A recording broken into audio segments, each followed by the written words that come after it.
the Holy Spirit that helps us create. We want to create new things here, build it together. This is the analogy course. Welcome, brothers, to the analogy course. And I do believe, sincerely, that's why we're making all this effort, that analogy is one of the most powerful communication tools.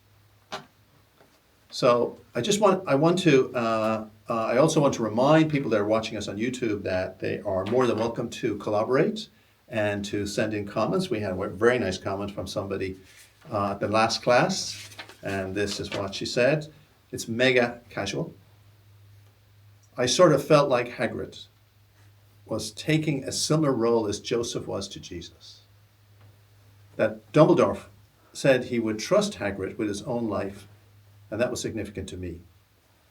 Maybe it's really too soon to see that as an analogy from this scene, but that's what came to me. I hope this class continues in its entirety on YouTube.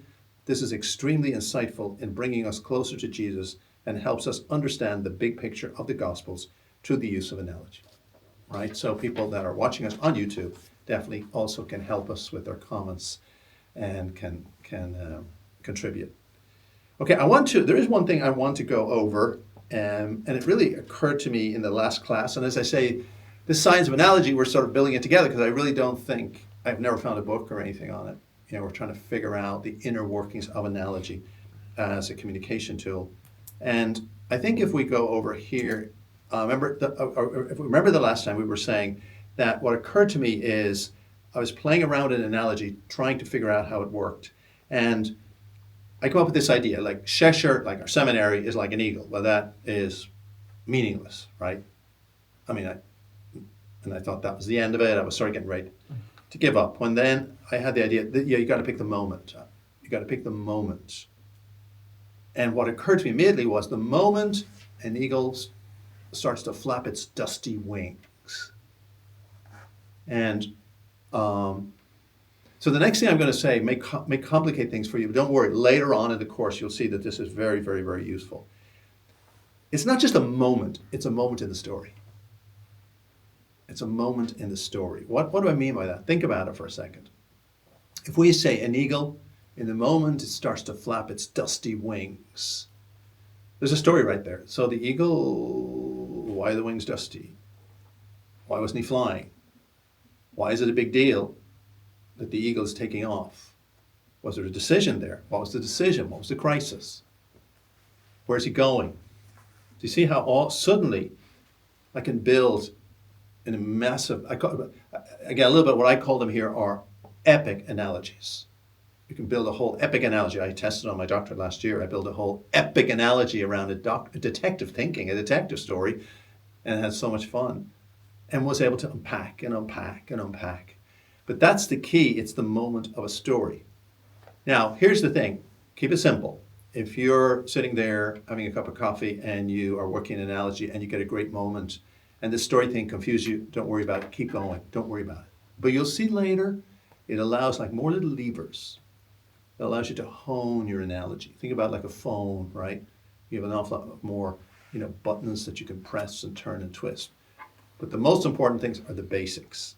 It's very, very important.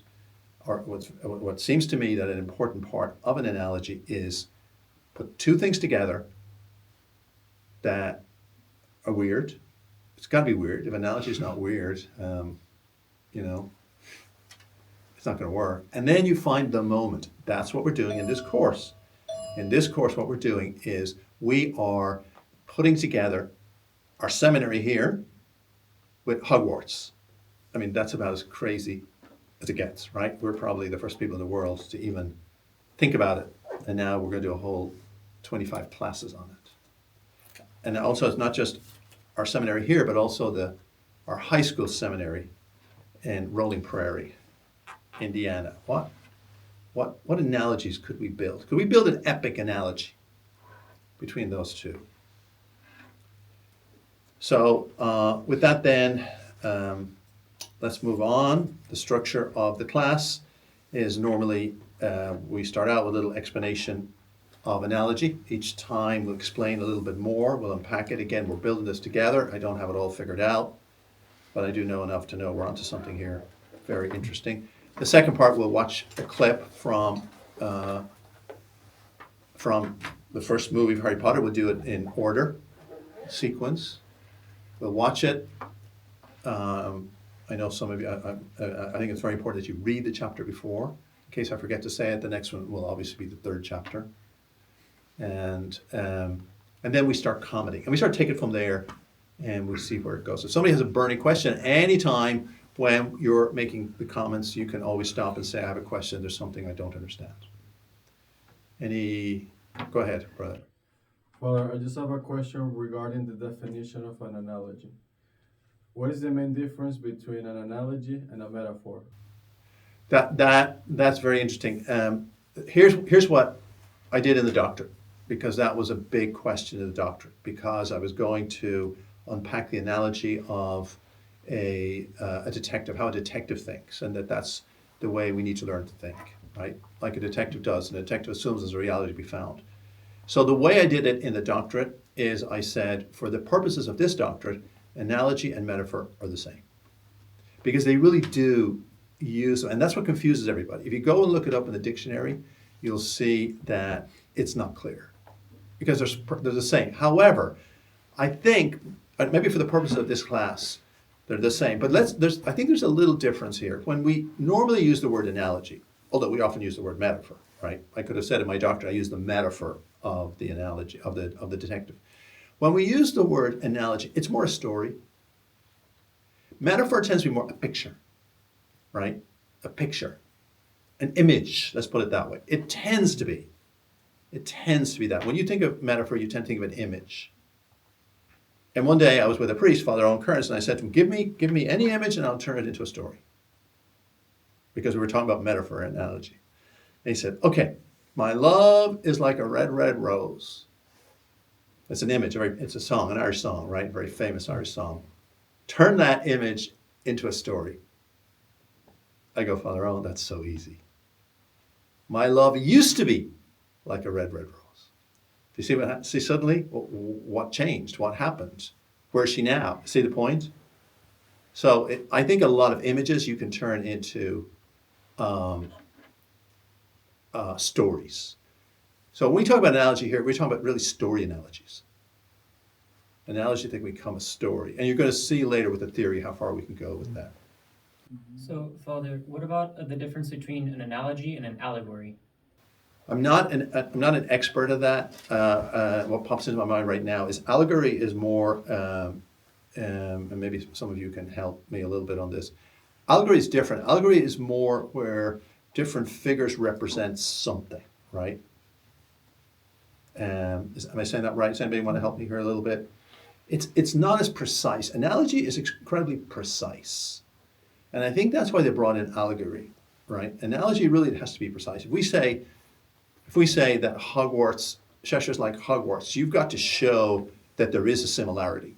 Again, we'll see it's more than similarities and differences, right? But you've got to show that. And someone could say, no, you can't really say that with an allegory in the same way. So it seems to me that they create figures, and those figures then represent something. Brother Stephen.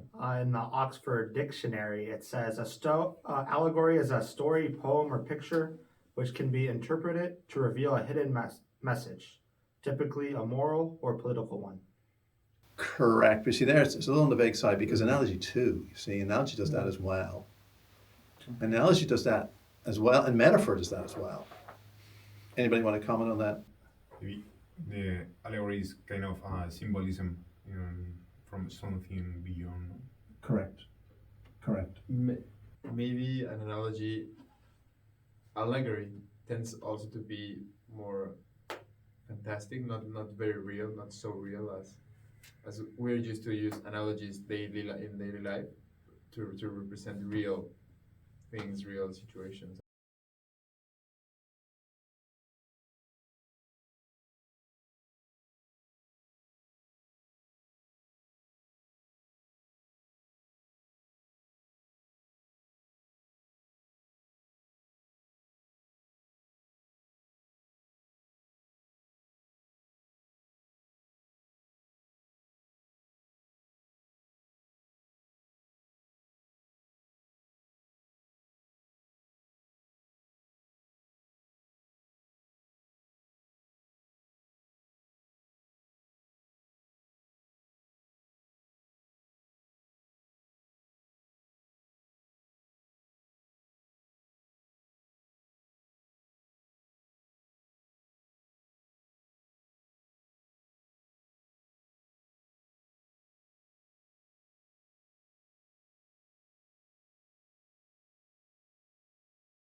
Anybody else? I think I wanted to speak. So for me, it sounds like analogy is a comparison, and it's us making the connection between the two.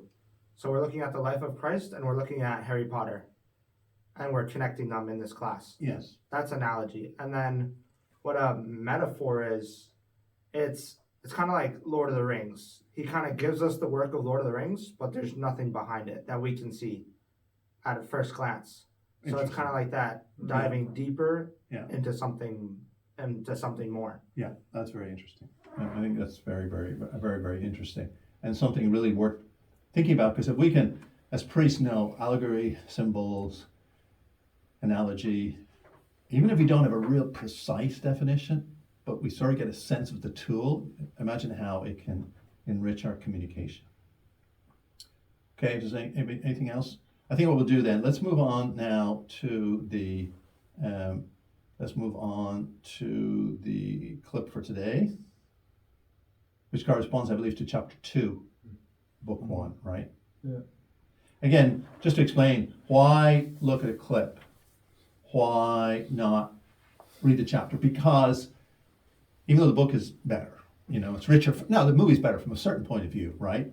But the book is better from another point of view. Because when you want to get a group conversation going, and as you're later on the apostolate, you want to get a group talking, it's a lot easier if we're all focused on one thing that we just saw. Does that make sense?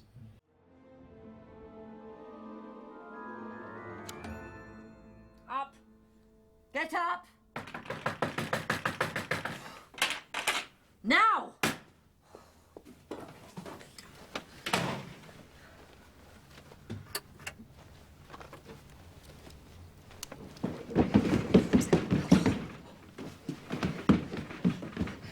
Wake up, cousin! We're going to the zoo!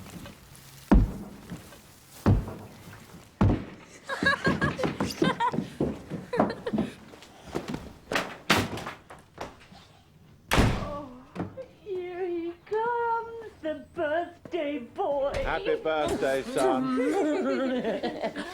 Why don't you just cook the breakfast and try not to burn anything? Yes, Aunt Petunia. I want everything to be perfect for my Dudley's special day. Hurry up. Bring my coffee, boy. Yes, Uncle Vernon. Aren't they wonderful, darling? How many are there? 36. Counted them myself.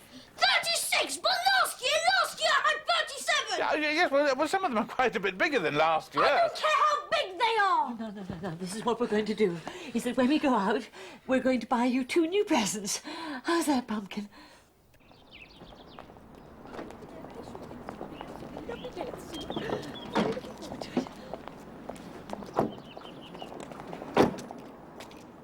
I'm warning you now, boy. Any funny business, any at all, and you won't have any meals for a week. Giddy.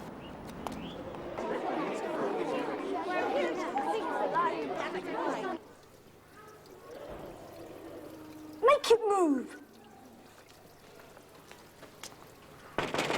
Move! Move! He's asleep! He's boring. Sorry about him. He doesn't understand what it's like, lying there day after day, watching people press their ugly faces in on you. Can you hear me? It's just, I've never talked to a snake before. Do you? Do you talk to people often? You're from Burma, aren't you? Was it nice there? Do you miss your family? I see.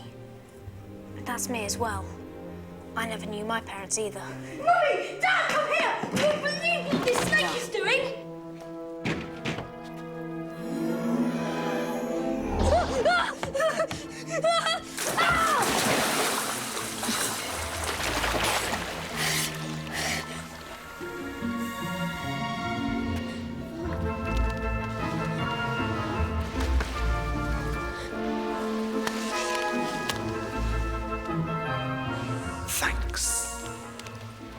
time.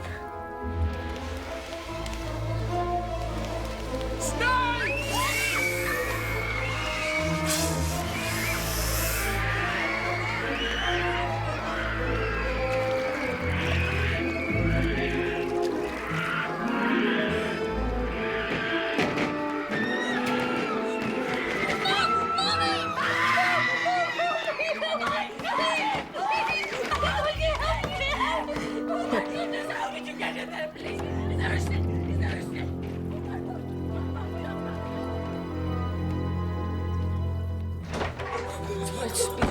It's all right. We'll get you out of this terribly cold. What happened?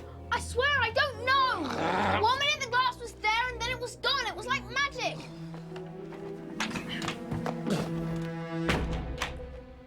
There's no such thing as magic.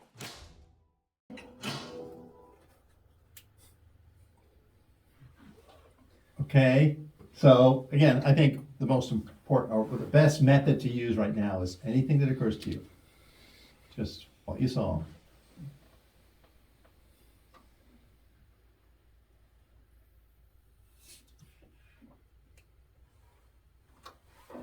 I have one thing. Also reading the chapter. I think in this case the chapter says much more things than the clip, because they need to put a lot of things in small amount of time in the clip.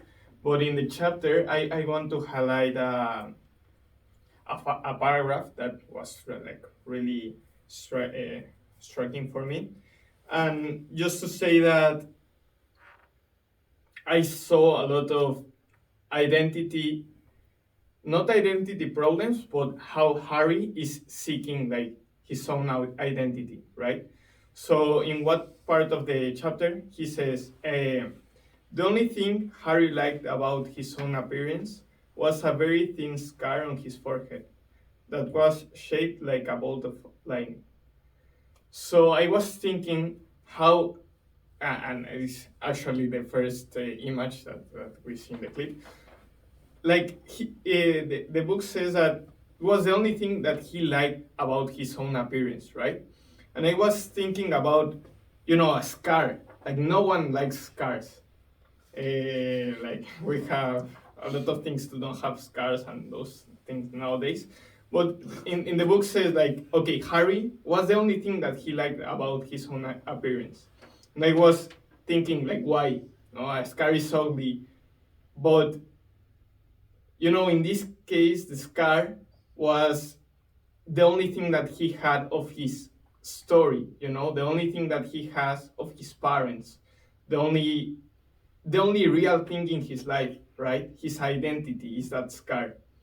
So I was thinking that, right? Like it's a guy that is suffering a lot, like with the uncles. Like he said, like he need to prepare the breakfast for his cousin, and he see how their parents like love him a lot, like the cousin, and he's just dressing with old clothes and suffering a lot. But I don't know, he knows that that's not real, right? Like the real thing is somehow connected with that scar that he has, and that's why it's the only thing that he liked about his appearance. I think there's also something really important here, and Brother Jose was just speaking about it. I was asking myself the question, why is this story so relatable? How can we relate to it? And in essence, it's because Harry is a special kid. The thing is that he's not welcomed in an ordinary family, right? And I think that the reason is because precisely he's not just another kid. He's extraordinary in a sort of sense, right? Because of the gift of magic, because of the story that he doesn't know yet. But in a sense, it's like we can relate with Harry in that sense. Like we're not just satisfied with the things of an ordinary life, but deep inside of us, we sense that we're called to something bigger. And I think that is an aspect that makes it relatable. Another thing in the chapter, There's a lot of paragraphs starting like Harry felt, Harry knew, Harry saw, Harry, etc., etc. And so having that background, watching the clip, I felt like he was muted. Like uh, already in my mind, there's so much about Harry, and maybe connected with Brother and Saul's comment, his identity. Like we start to discover who's this kid, and by the accurate description that the author writes about Harry, we start to reflect on those questions as well. Like I felt, I saw, I knew, and so maybe also discovering and reading Harry's identity, developing. It's also relatable because we also undergo those sentences on ourselves, in first person. I just thought one part of the clip and also in the chapter was interesting how Harry kind of identified himself with the snake, and that like the snake was trapped in a world that wasn't his. He was supposed to be born in Burma, but it said that born in captivity, and Harry could relate to that. And going back to what Brother Ricardo was saying, is that we can relate to Harry, but then Harry in the book is showing us how he relates to something outside of him. So the snake for him is an analogy for his life, and then we see the whole story as an analogy for us. I thought that was interesting, just it's an analogy within an analogy.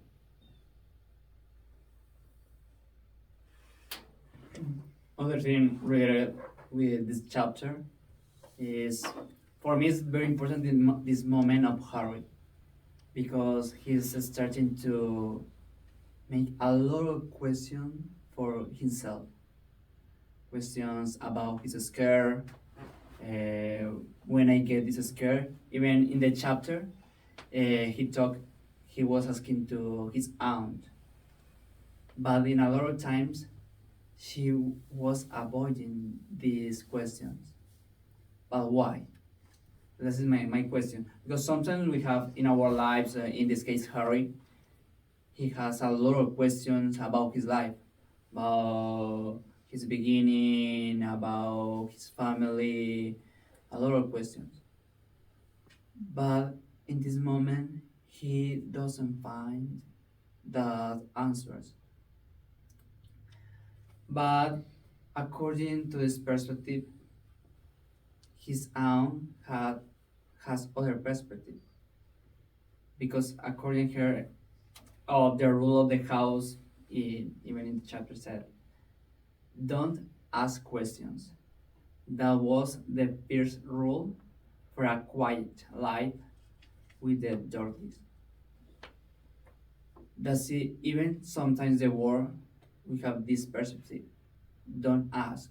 Don't ask about your spiritual life. Don't ask about your vocation. Don't ask about your purpose in this life. Just try to shape in the ideas that we try to live, the ideas of the world, the ideas, even the ideas of the devil. But in this case, Harry, he doesn't want these ideas.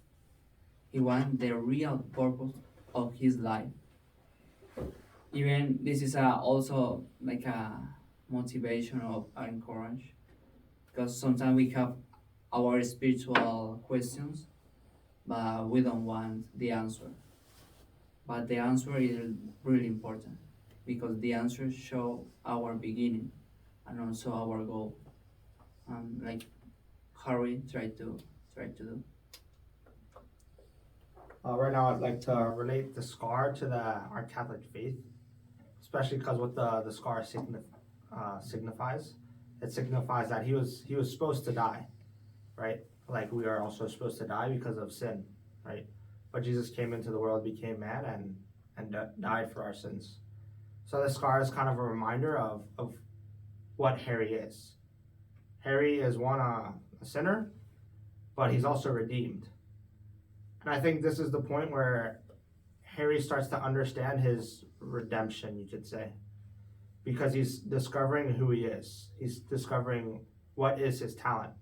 With the disappearing glass, he figures out that sometimes his mind acts in such a way that things happen, and he wants them to happen, but he doesn't know how it happened.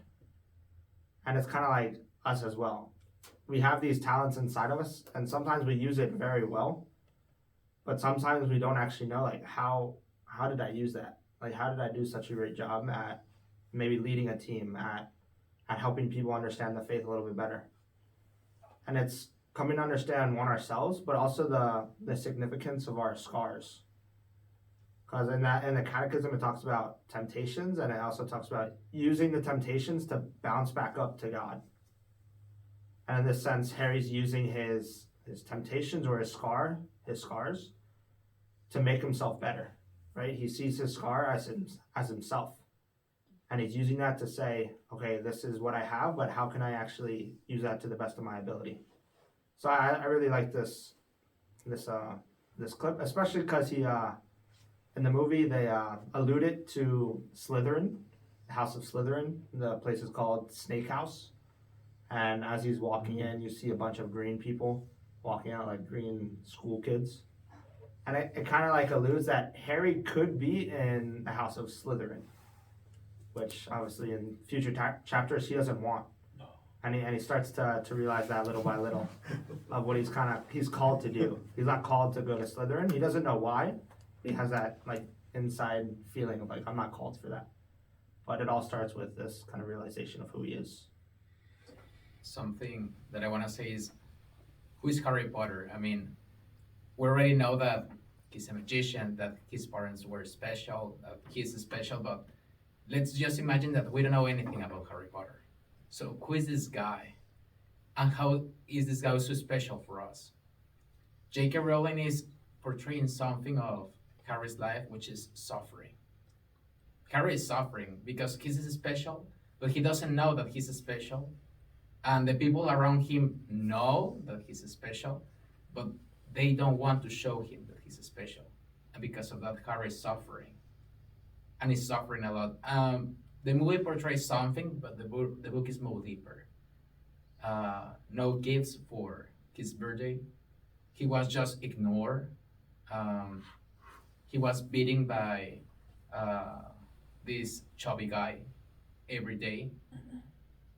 So in this moment, we don't know who is Harry Potter exactly, but we love Harry Potter for this moment of the story. Why? In a certain sense, because of the suffering, because we can relate Harry's suffering with our own lives. And it's something really important and significant in this part of the story, that I am the protagonist as well. That I can see Harry Potter and he's like a mirror of my life. Yeah, which is a life who is just waiting for great things, but in this moment, yeah, I'm suffering, and it's part of human being suffering. Like the part where Harry told the snake to defend him from his cousin. The snake is the animal that many people hate because he's a snake. But Harry doesn't. He talks with kindness and respect. Jesus treated with kindness and respect the people that were the texting with the society. Another quickly thing. I was also thinking about the snake, as Brother Jose said, and Brother Steven said in his apportation. The snake, as is the enemy's mark, right? We know that later on in the 6th book or whatever, we will see that actually Harry's ability to speak with the snakes is because of Voldemort, right? And what he did to him. So because he has like a part of him. So that's why he can speak actually with the snakes, and that's why he was going to be chosen to be in Slytherin and those things, right? Because he has like a part. So I can see in this clip and in this important moment of Harry's life, how in my own life as well, I have this, this also evil part, right? Like the evil's mark. And we have a lot of good things and a lot of bad things, right? And sometimes our bad things are actually the things that are going to help us to be with God, right? To our faults and our mistakes and our sins are the best moments that God have to show us His love and His mercy, right? As here, like actually the evil's mark, the all the evil that is in Harry in that moment, because he's a part of Voldemort, is actually showing him, okay, like you're special, and you can see like there's a proof that you're special, and it's the beginning, right? It's the beginning of his journey to discover his own story. Okay. Anybody else? I want to relate this clip like with the gospel when Jesus was found in the temple, because this is the first part in the movie that Harry talks, like to speak, and the first time that Jesus speaks in the gospel is when he's found in the temple, and they say like, "Hey, you didn't know that I have to be here in this business, you know?" And I realized that Harry is looking, he sees a life in a different way than the other people. And that is like the beginning also of Jesus' lives, and also in our lives, right? Like we start to look in different things that the people they don't realize a lot. And I feel that this is one of the moments that Harry Potter realized that he's called to something else. And in the first, for example, clip, the last class, it was like that kind of the presentation to the temple, because they were presenting first to the world that he belongs, that is the normal world, but it's gonna be also presented to the magic world, because he's both, right? He's a human, but he's also a super magician. So I find like that relationship in these two video clips with these two gospels, and it's like that life of Jesus that is also an image on us, right? Like the process of our vocation, and when we realize that we were called to be something else, something more. And yeah, sometimes you can be afraid, and the people they cannot understand what are you doing and why are you saying that, but you feel that happiness that he's also laughing, not because just this Dudley is he's suffering, but also because he realizes he is something else. He is not just a human, he's not just like a random person in the world. Anyone else? Yeah. Oh, you want to comment? Okay. Actually, I was thinking just about this, and Brother Andres just corroborate me, my thoughts.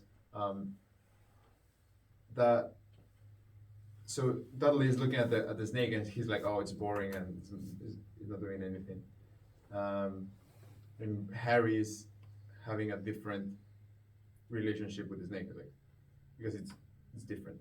So that's a little bit our approach towards our vocation. Like people around us, things like, okay, it's boring, you're not doing anything, but we are having a different approach and relationship with the very same thing that they are looking at, which is our faith and our mission.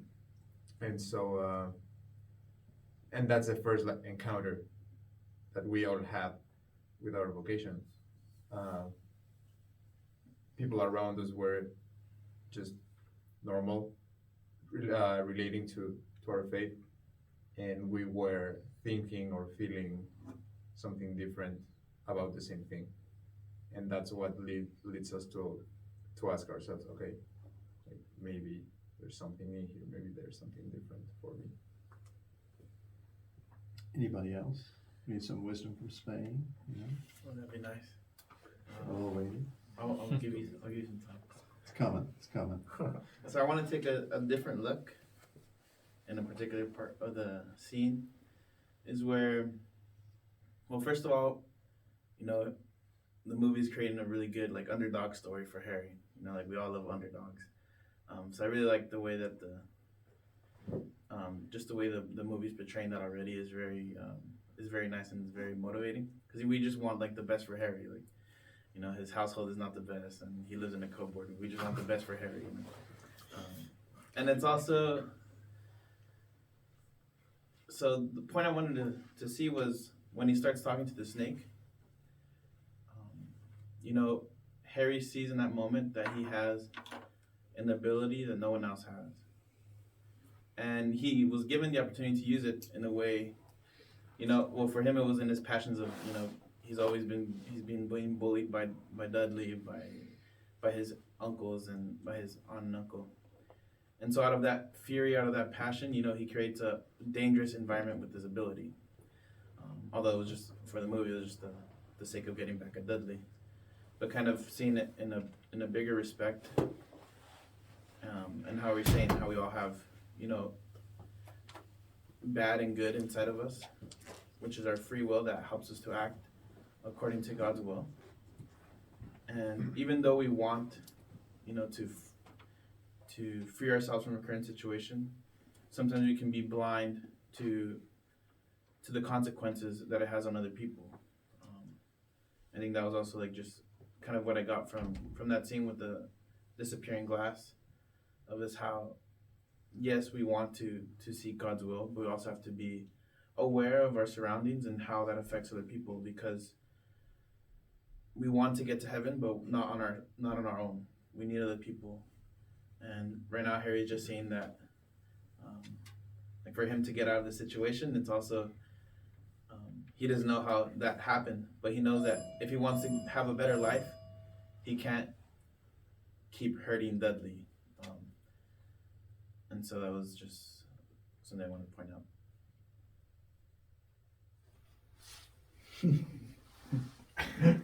I was waiting in the clip for the scene in the car when he's Harry with Dudley and his friend. No? But he's not. I forgot it. You can comment on it if you want. Yeah, but I was trying to relate with our life and our life in the seminary as well. So, and Jesus knows, and he's going in the middle of the war with people different than him, and we sometimes we go and we don't be together and with so many people that is not thinking like us, and the others, they are waiting because Harry is gonna do something weird and something that is not common, and Harry is worried because he's excited to go to the zoo, but he's gonna make a mistake and he's gonna do something and he's gonna spend a whole week without food and in this room. So I was wondering, like, how many times we are worried because we can talk a lot about Jesus because they are gonna be kind of they're gonna feel weird and they are strange, you know. And he has this power, he has this special mission, and he has to control it and to do it. Yeah, and I think that that really, for me, is one of the messages of these 7 books is that he discovers he has talents, and now what's he going to do with those talents? Is he going to use it for good, or is he going to use it for evil?